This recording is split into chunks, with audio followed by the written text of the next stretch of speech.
আমার বিয়ের ৫ দিনের মাথায় আমার স্বামী তার চাচাতো বোনের হাত ধরে পালিয়ে যায়। আমাদের বিয়েটা হয়েছিল দুই পরিবার মতামতে। আমাকে দেখতে এসেছিল আমার শাশুড়ি আর ননদ। আমাকে দেখে আমার শাশুড়ি আর ননদের খুব ভালো লেগে যায়। আমার বাবাও আমার স্বামীকে দেখে খুব পছন্দ হয়ে যায়। তারপর দুই পরিবারের মতে বিয়েটা হয়। বিয়ের দিনে আমার শ্বশুরবাড়িতে আমাকে উঠিয়ে নিয়ে যায়। মাত্র ৩ দিন ছিলাম আমার শ্বশুরবাড়িতে।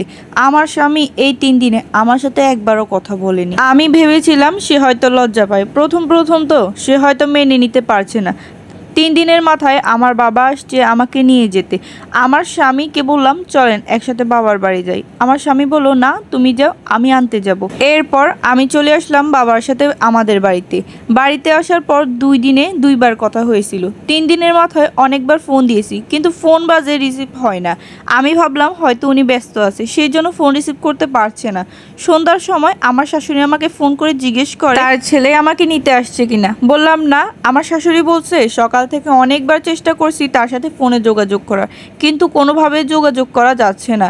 এই পর্যন্ত সে বাসায়ও আসেনি। এই কথা শোনার পর আমিও বললাম শাশুড়িকে, মা আপনার ছেলে তো আমার সাথে সারাদিন যোগাযোগ করেনি বা কথাও হয়নি। পরের দিন সকালবেলা বাবাকে নিয়ে আমি আমার শ্বশুর বাড়িতে গেলাম। গিয়ে শুনি চাচা শ্বশুরের মেয়েকেও কোথাও খুঁজে পাওয়া যাচ্ছে না। তখন আমার শাশুড়ি মাকে বলি, মা আপনি কি আমার কাছ থেকে কিছু লুকাচ্ছেন? তখন আমার ননদ বলে উঠলো, হ্যাঁ ভাবি, ভাইয়া আমার চাচাতো বোনকে খুব ভালোবাসতো, আর আমার চাচাতো বোনও ভাইয়াকে খুব ভালোবাসতো।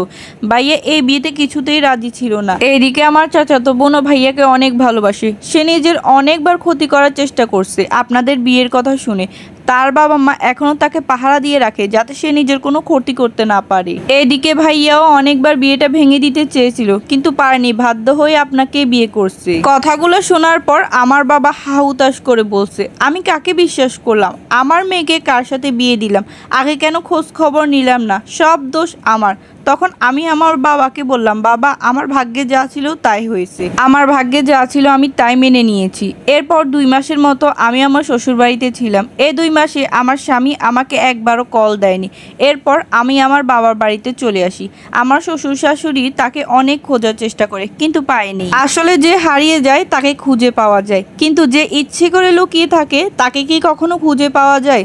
আমি এখনো আমার বাবার বাড়িতেই আছি। আমার বিয়ে ২ বছর পার হয়ে গেল, আমি এখনো বিয়ে করিনি। ঘটনাটা ঘটে যাওয়ার পর আমার শ্বশুর শাশুড়ি অনেকবার আমার বাবা মার কাছে ক্ষমা চাইছে। ইভেন আমার শ্বশুর শাশুড়ি এটাও বলছে যে আমি নতুন করে আবারও যেন জীবন শুরু করি, আমি যেন বিয়ে করি। কিন্তু আমি মনে মনে ঠিক করে রেখেছি আমি আর কখনো বিয়ে করব না। আমি শুধু আমার শাশুড়িকে একটা কথা বলে রেখেছি, কখনো যদি আপনাদের ছেলে আপনাদের কল দেয় তাহলে বলবেন যে সে অন্তত আমার সাথে একবার হলেও কথা বলে।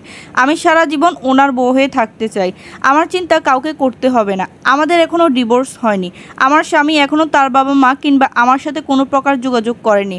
তারপরও আমি কিন্তু তার অপেক্ষায় আছি।